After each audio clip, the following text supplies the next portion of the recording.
applicable naman siya. Except nga, sabi namin, we have to strengthen. Kasi may mga weak points eh.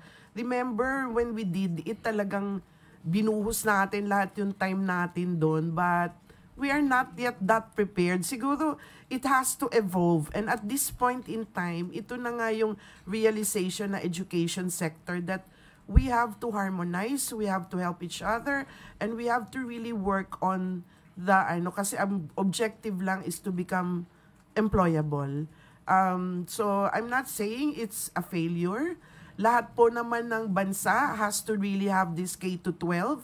Kung hindi naman po tayo magiging at par with them, then wala na rin pong kukuha sa atin, even locally, because may mga tinatawag po tayo na mutual recognition of skills, mutual recognition din sa professionals, arrangements sa professional field. So if we will not be able to comply with this, magkakaroon po din tayo ng malaking problema. So ang usapin po ngayon is that napunta po na nag-mature na rin yung K-12, that nakita na rin natin yung mga weaknesses and it has to evolve.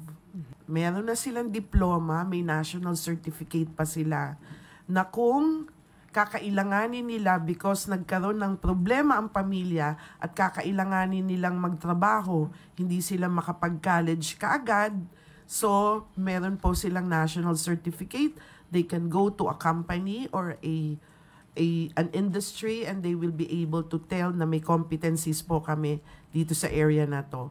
So in terms of parents, wala naman po kaming nakikita na magiging burden sa parents because hindi kami nagdi-disturb ng time.